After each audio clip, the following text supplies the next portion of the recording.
Assalamualaikum warahmatullahi wabarakatuh. Nama saya Denis Nabila Septi dengan NIM 4012100065 dari kelas 3 Ekonomi Syariah B. Nah, di sini saya akan menjelaskan tentang pemaparan jurnal saya yang berjudul Peran Kebijakan Pemerintah Terhadap Isu Ketimpangan Bantuan Sosial Langsung Tunai atau BLT bagi masyarakat miskin. Nah, di mana negara-negara berkembang memiliki berbagai permasalahan sosial yang belum teratasi hingga saat ini. Nah, salah satu permasalahan itu adalah kemiskinan, di mana Indonesia sendiri juga memiliki tingkat kemiskinan yang sangat tinggi. Di sisi lain, pemerintah juga memiliki peran dalam pengentasan kemiskinan ini, yaitu melalui program bantuan langsung tunai ataupun program bantuan langsung tunai jangka panjang ataupun program bantuan langsung tunai jangka pendek, di mana meliputi kesehatan, pembangunan, pendidikan, sarana prasarana dan transportasi. Nah, bantuan sosial sendiri adalah bagian dari kebijakan sosial yang diperuntukkan kepada masyarakat yang dinilai kurang mampu dan berhak menerima dan dinyatakan layak untuk berhak menerima bantuan tersebut. Nah, hal ini disebabkan karena kurang akuratnya data sehingga mengakibatkan pelaksanaan program penyaluran bantuan langsung tunai ini dilakukan secara tidak tepat sasaran.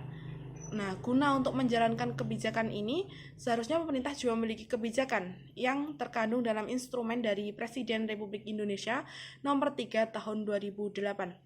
Di sini pembahasan saya meliputi bantuan langsung tunai dan manfaatnya, yaitu tentang bantuan sosial merupakan bantuan yang diperuntukkan bagi masyarakat miskin dan masyarakat yang berhak menerima manfaat, baik berupa bantuan secara langsung maupun bantuan secara tidak langsung.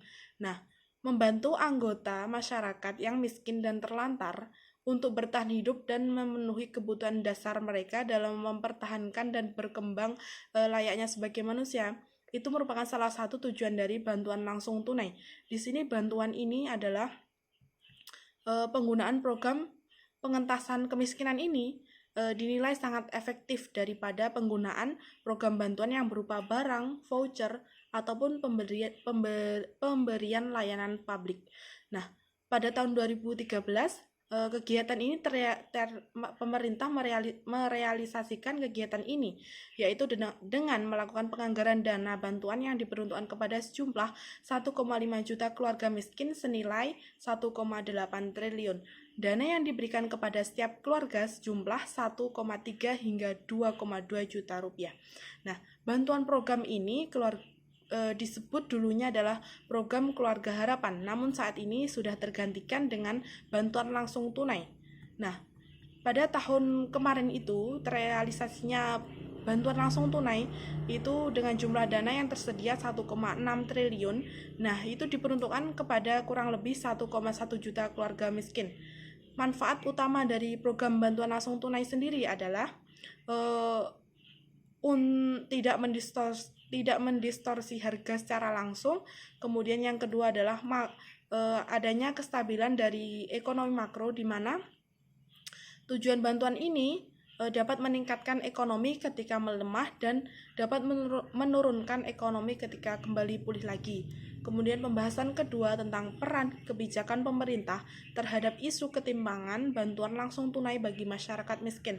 Nah, pemerintah ini memberikan kebijakan dalam bantuan langsung tunai hanya diperuntukkan kepada masyarakat yang dinyatakan atau dianggap berhak menerima manfaat tersebut untuk dipergunakan memenuhi kebutuhan sehari-hari.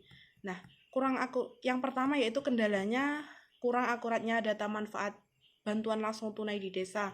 Kemudian yang kedua, terdapat keterlambatan dalam penetapan anggaran pendapatan dan belanja desa atau APBD dan mengakibatkan penetapan anggaran BLT desa juga ikut terlambat, serta terpantaunya masih terdapat 26 kabupaten kota yang belum menerima bantuan langsung tunai. Nah, di sini maka pengurus desa berhak atau wajib bertindak proaktif sesuai dengan aturan dan kebijakan yang ditetapkan oleh pengurus.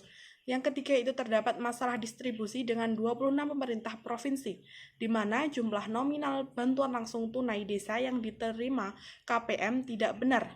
Nah, hal ini juga menjadikan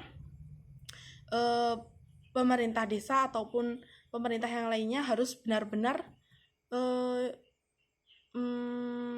menghindari pembayaran ganda ganda. Nah, kemudian yang keempat yaitu penyebaran BLT desa dilakukan dengan pembayaran 2 kali lipat dari iuran anggaran pendapatan dan belanja daerah atau APBD. Namun di sisi lain pemerintah juga memiliki kebijakan untuk menanggulangi permasalahan ini. Ya, dari keempat tersebut nanti tujuan kedepannya agar penyebaran bantuan langsung tunai itu terrealisasi dengan baik dan benar, kemudian stabilnya penyaluran tersebut juga secara layak. Kemudian hasil dari pembahasan atau hasil dari judul yang saya angkat yaitu program bantuan langsung tunai pada awalnya itu dimaksud untuk membantu masyarakat miskin atau masyarakat yang ekonominya stagnan atau berhenti karena akibat COVID-19 ataupun yang bencana-bencana alam lainnya. Namun masih terdapat juga masyarakat yang dapat dikatakan mampu, tapi secara ekonominya dikatakan mampu, tapi dia kok malah menerima bantuan tersebut. Dan sebaliknya, orang yang dinilai atau dianggap tidak layak itu malah tidak menerima bantuan tersebut.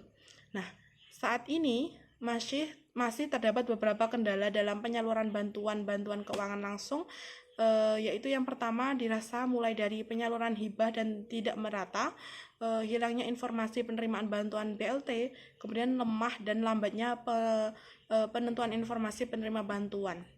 Nah, bantuan langsung tunai ini tujuan dari pemerintah sebenarnya kedepannya baik untuk mengembangkan taraf hidup masyarakat untuk menjadi lebih baik dan dikatakan layak. Tapi dalam kenyataannya penyaluran BLT ini ternyata masih belum merata dan belum menjurus kepada seseorang yang dinyatakan layak. Nah, contohnya seperti di daerah saya ini, orang yang dikatakan layak itu bukan berarti dia sudah tua, bukan. Nah, tapi orang yang dikatakan layak itu ataupun orang yang dikatakan berhak menerima itu seharusnya dia dinilai benar-benar harus sesuai keadaannya. Jadi kalau dinilai masih bisa atau kuat bekerja, maka bantuan langsung tunai ini jangan diberikan, tapi berikanlah bantuan ini kepada orang yang dinilai benar-benar tidak bisa mencukupi kebutuhan sehari-hari dan untuk menjalani kehidupan sehari-harinya pun ada kendala. Sekian pemaparan materi dari saya, kurang lebihnya saya mohon maaf yang sebesar-besarnya. Billahi taufiq wal hidayah wa ridha wal inayah. Wassalamualaikum warahmatullahi wabarakatuh.